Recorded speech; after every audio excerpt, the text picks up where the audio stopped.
வணக்கம். Welcome to அங்கனா சமையல். இன்றைக்கி நம்ம ஒரு சூப்பரான ஸ்வீட் ரெசிபி தான் பார்க்க போகிறோம். வீட்டில் பால் பவுடர் இருந்தால் போதும், சூப்பரான அட்டகாசமான ஒரு பேடா ரெசிபி தான் செய்ய போகிறோம். வாங்க இப்போ எப்படி செய்யுதுன்னு பார்க்கலாம். நீங்கள் இது வரைக்கும் நம்ம சேனலை சப்ஸ்கிரைப் பண்ணலைன்னா மறக்காமல் சப்ஸ்கிரைப் பண்ணிக்கிங்க. இப்போ அடுப்பில் ஒரு பேன் வச்சுக்கிட்டு அதில் அரை கப் அளவுக்கு சுகர் சேர்த்துக்குங்க. இது கூடவே 1/4 கப் அளவுக்கு தண்ணி சேர்த்துக்குங்க. சேர்த்துட்டு நல்லா இந்த மாதிரி கரண்டியால் மிக்ஸ் பண்ணிகிட்டே இருங்க. நம்ம இது வந்து ஒரு சீனி பாகு மாதிரி வைக்க போகிறோம்.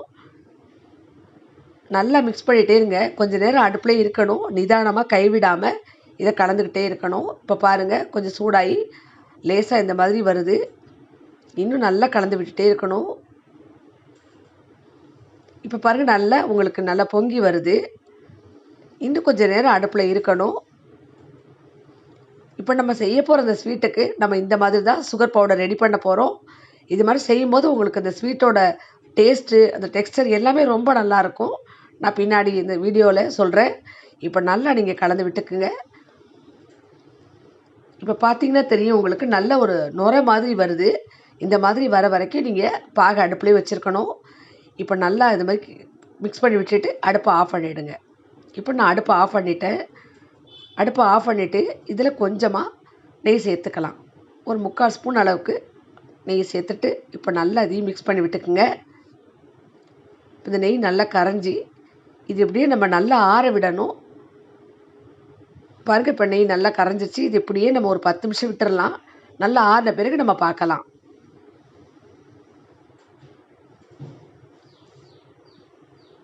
இப்போ பாருங்கள், உங்களுக்கு நல்லா ஆறிடுச்சு. இந்த மாதிரி கெட்டி ஆகிடுச்சு. இந்த பாத்திரத்தில் செட் ஆகிடுச்சு. இப்போ நம்ம ஒரு ஸ்பூனால் அதை நல்லா இது மாதிரி எடுத்து விட்டுக்கலாம். எடுத்து விட்டு நம்ம ஈஸியாக வந்துடும். நம்ம இதில் எடுத்துகிட்டு பார்க்கலாம்.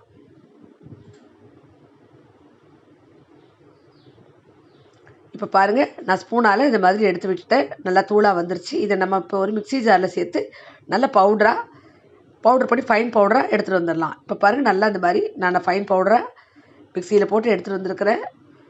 இப்போ இது இப்படியே இருக்கட்டும். இதை தான் வச்சு நம்ம இந்த ஸ்வீட்டு செய்ய போகிறோம். இது இப்படியே இருக்கட்டும். இப்போ நம்ம அடுப்பில் திரும்பவும் ஒரு பேனை வச்சுக்கலாம். இதில் 2 ஸ்பூன் அளவுக்கு நெய் சேர்த்துக்குங்க. சேர்த்துட்டு இதுக்கு 1 கப் அளவுக்கு பால் பவுடர் சேர்க்கணும். இப்போ இந்த பால் பவுடர் இந்த நெய்யில் சேர்த்து நல்லா வறுத்து விடணும். இப்போ இது வறுக்கிற பக்குவம் ரொம்ப முக்கியம். இது நல்லா நீ கரெக்டாக நோட் பண்ணிக்கிங்க. இது ஒரு 10 நிமிஷம் நம்ம கைவிடாமல் இதை ஃப்ரை பண்ணிகிட்டே இருக்கணும். ஆனால் அடுப்பை வந்து சூடு ஏறின உடனே அடுப்பை லோவிலே வச்சுக்கிட்டு இது மாதிரி நல்லா மிக்ஸ் பண்ணிகிட்டே இருக்கணும். அடுப்பு வந்து லோ ஃப்ளேம்லேயே இருக்கணும் உங்களுக்கு. இப்போ போட்ட உடனே ஒரு 2 நிமிஷம் கழிச்சு இது மாதிரி கட்டி கட்டியாக வர மாதிரி தெரியும். பயப்பட வேண்டாம், அது அப்புறமா சரியாயிடும். பாருங்கள், இந்த மாதிரி தான் இருக்கும். நீங்கள் பொறுமையாக அடுப்பு லோ ஃப்ளேம்லேயே வச்சுக்கிட்டு நல்லா மிக்ஸ் பண்ணிட்டே இருக்கணும். இதோட நிறம் மாறணும். இப்போ லைட்டாக நிறம் மாறி இருக்குது. இப்போ பாருங்கள், நான் ஒரு 10 நிமிஷம் நல்லா வறுத்துட்டேன். இந்த நிறம் வந்திருக்குது. இந்த மாதிரி இந்த ஒரு லைட்டான ப்ரௌன் வந்தால் தான் உங்களுக்கு இந்த கலர் ரொம்பவே நல்லாயிருக்கும். இப்போ நல்லா மிக்ஸ் பண்ணியாச்சு. இந்த நேரத்தில் நம்ம இதில் ஒரு அரை கப் அளவுக்கு பாலை கொஞ்சம் கொஞ்சமாக சேர்த்து நல்லா மிக்ஸ் பண்ணிக்கலாம்.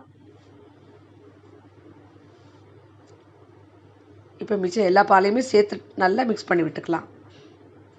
அடுப்பை வந்து நீங்கள் லோ ஃப்ளேம்லேயே வச்சுக்கோங்க. இப்போ நல்லா மிக்ஸ் ஆகிடுச்சு. இது கொஞ்சம் நேரம் நம்ம அடுப்பில் வச்சு நல்லா மிக்ஸ் பண்ணிகிட்டே இருக்கணும். இப்போ கொஞ்சம் கெட்டி ஆகிடுச்சு பாருங்கள். இது இப்போ நல்லா கெட்டி ஆகிடுச்சு. நல்லாவும் உங்களுக்கு உதிராக ஆகிடுச்சு. இது எப்படி நல்லா மிக்ஸ் பண்ணி விட்டுட்டு நல்லா ஆற விட்டுருங்க. இது ஒரு 10 நிமிஷம் அப்படியே விட்டுருங்க. ஆறின பிறகு நம்ம நல்லா கையால் உதுத்து எடுத்துக்கணும். இப்படியே ஒரு 10 நிமிஷம் ஆற விட்டுடலாம். இப்போ பாருங்கள், நான் ஆறிடுச்சு. நான் நல்லா கையால் உதுத்து வச்சுருக்கிறேன். இந்த நேரத்தில் நம்ம ரெடி பண்ணி வச்சுருக்கிற இந்த பவுடர் சுகரை போட்டுக்கலாம். நான் வந்து இதில் ஒரு 3 டேபிள் ஸ்பூன் அளவுக்கு இந்த சுகர் பவுடரை போடுறேன். ஏற்கனவே இது பால் பவுடர்லாம் உங்களுக்கு ஸ்வீட் இருக்கும். அதனால் இந்த ஸ்வீட்டு போதுமானது. இன்னும் அதிகமான ஸ்வீட் வேணும்னு நினச்சிங்கன்னா இன்னும் ஒரு ½ டேபிள் ஸ்பூன் நீங்கள் பவுடர் போட்டுக்கலாம். இப்போ இந்த சுகர் பவுடர் போட்டுட்டு நல்லா கையால் பிசைஞ்சு விடணும். நீங்கள் இதை வந்து ஆறின பிறகு தான் இந்த சுகர் பவுடரை போடணும். நீங்கள் சூடோடு போட்டிங்கன்னா உங்களுக்கு வந்து பிசுப்பாகி உங்களுக்கு இலகிடும். அது மட்டும் இல்லாமல் நம்ம இந்த மாதிரி இந்த சுகர் பவுடர் ரெடி பண்ணும்போது உங்களுக்கு இலகி வராது. டேஸ்ட்டு உங்களுக்கு அந்த டெக்ஸ்டர் எல்லாமே ரொம்ப நல்லாயிருக்கும். ஆறுனாலும் உங்களுக்கு அதே பதத்தோடு இருக்கும், ஹார்ட் ஆகாது. அதுக்காக தான் இந்த மாதிரி இந்த சுகர் பவுடர் ரெடி பண்ணுறோம். இந்த மாதிரி நம்ம பவுடர் ரெடி பண்ணி வச்சுக்கிட்டா, ஃப்ரிட்ஜில் வச்சுக்கிட்டா கூட எந்த ஸ்வீட்டுக்கு வேணாலும் நம்ம சேர்த்து ரெடி பண்ணிக்கலாம். இப்போ நல்லா கையால் பிசைஞ்சு விட்டுட்டு இந்த மாதிரி சின்ன சின்ன உருண்டைகளாக பிடிச்சிக்குங்க. இதே மாதிரி பிடிச்சிக்கலாம் எல்லாத்தையுமே.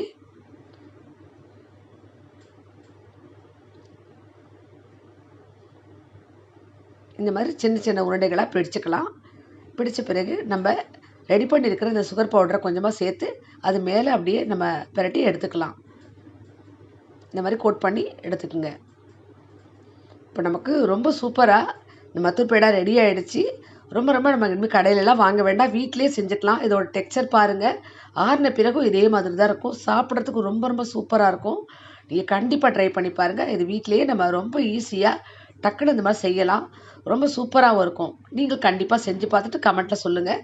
இந்த வீடியோ உங்களுக்கு பிடிச்சிருந்தால் மறக்காமல் நம்ம சேனலை சப்ஸ்கிரைப் பண்ணுங்கள், லைக் பண்ணுங்கள், ஷேர் பண்ணுங்கள். நன்றி, வணக்கம்.